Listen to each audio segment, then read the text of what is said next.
Hi everyone, today I'll be unboxing the Logitech G Yeti game streaming kit. You'll find out about everything that's in the box, plus all of the software that's included in this kit.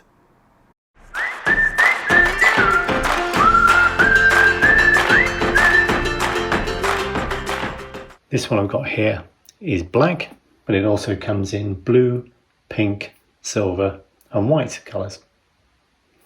Okay, the first thing you notice about this is it's quite a substantial weight, which I guess is really quite reassuring.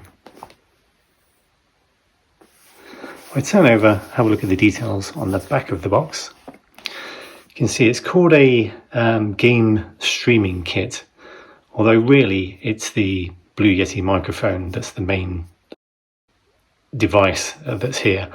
But Logitech G is a sort of sub-brand name of Logitech, where they've grouped together all of their gaming and streaming related devices. So it's kind of packaged up and branded that way. But really, for me at least, it's the microphone that I'm after. It also does, though, because it's that gaming orientation, it does come with this Blue Voice, which is a set of software that allows you to sort of configure the way the audio sounds when you've recorded it or when you're streaming it live. It also comes with some fun vocal effects, some HD samples, and software to equalize, limit, and remove noise from the recordings. And that's powered by NVIDIA Broadcast, which is quite interesting.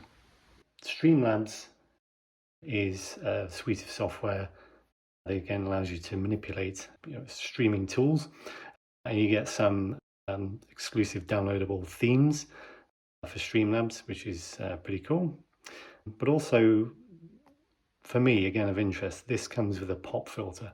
A pop filter is a filter that goes in front of the microphone and stops the microphone sort of losing audio if there's too much air pressure coming from your voice. So very useful, very handy. And if we look at the bottom of the box, there's also a couple of interesting things here. There's a carbon neutral certification, which I'm not really sure how you make a product like this, which is carbon neutral, but I guess you'd have to look on Logitech's site and see how valid that claim is. There's also a Discord certification. Now this is actually quite interesting because Discord have quite a rigorous quality control process for devices that they give this certification.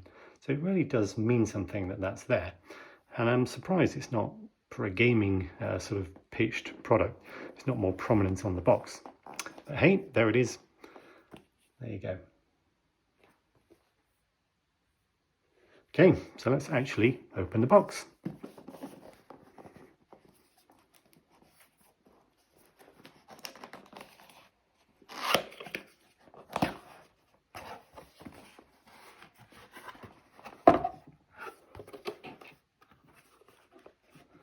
Okay, so the first thing that you notice is this Streamlabs voucher for getting those themes if you're using Streamlabs. I think that's it, that's all you need. And on the top of the box, there's the pop filter. We'll come to that later. Down the side, let me just go here first.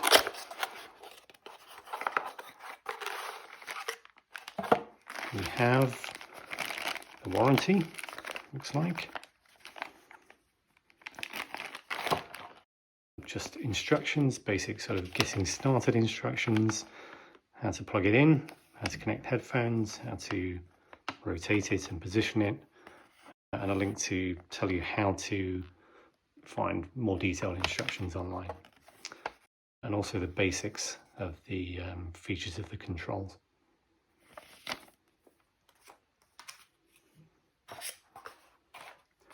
And then the USB cable. We've got a slightly older style mini USB connector there and a standard USB connector on the other end. Not sure how long that is, I'll try and find out, but it's pretty standard stuff.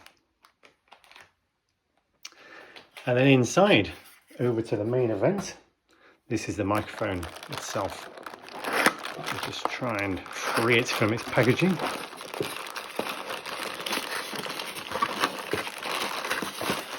pretty well solidly packed in there. Just move the box. Take this out.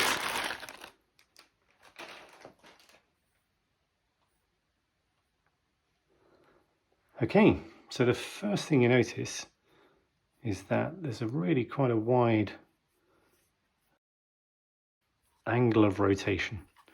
And there's just some more packaging there. I'll just take that away. So it goes all the way around from there. It can be downward orientated as well. Presumably you wouldn't use it like that, but you can see from the base there is this screw thread. If you want to attach it to an overhead boom and have it in that configuration, then that's how you would do it. And there's the socket for the USB, and also a headphone socket, which is useful for hearing yourself live as you're talking, so that you understand how you're coming through. On the back of the mic, there's the gain control setting. So this basically says how sensitive the microphones are. And then there are 4 different pattern control settings. So I think that's stereo. Then there's omni, which means the microphones have the same sensitivity all the way around. Then there's cardioid, which is set up for a front-facing speech into the microphone. So there's a kind of classic heart-shaped orientation there, and it will have the best pickup at the front. And then finally, there's bidirectional. So this is where you want to have potentially 2 people speaking from either side in an interview kind of style. That's what that's designed for, which is super useful. Okay, and then on the front of the microphone, you've got a mute button, which is super handy. The amount of times I've been doing things where I'm trying to find the software mute button in various different applications, I couldn't get to it quickly enough. Having a physical mute is very useful. And then there's a volume control here for the headphones. Okay. Now, just out of interest, let's try and figure out how big this is.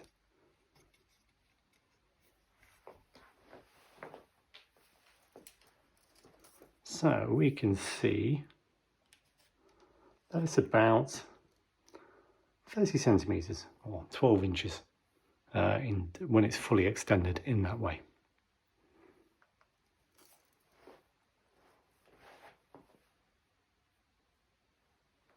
And what you can't see inside, obviously there is a 3 microphone array inside the overall microphone housing, and it has an internal shock mount. So if there's a bang or a vehicle going past outside, then there should be some protection against those sort of shocks coming through and disrupting the recording. Okay, now let me just move that to one side, and let's have a look at the pop filter. And the first thing you notice about the pop filter is it's quite big, which I guess is useful because you want it to stop the air pressure disrupting recordings, and so it needs to be quite substantial. It's very light, has a very fine filter material, and it has a clamp here to attach to the mic itself. Now, it doesn't actually say where to attach it, so I think the best place is going to be down on the leg here. If I attach it further up, it could well get in the way of the microphone rotating. So I'm just going to go ahead and attach it to the leg.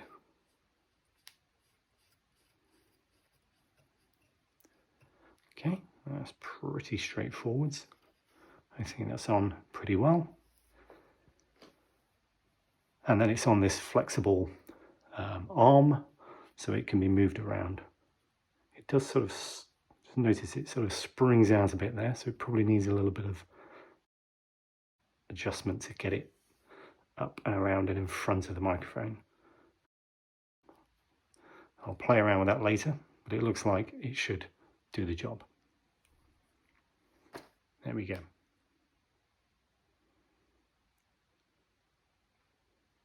So overall, my first impressions are that it looks like a very sturdy microphone. It's got great reviews, so I'm really looking forward to using it. The software looks interesting and I can't wait to get stuck into that. And it's, relatively easy to set up. It doesn't look overly complex. Okay, I hope you enjoyed that unboxing video. If you did, please subscribe and I'll talk to you in the next video.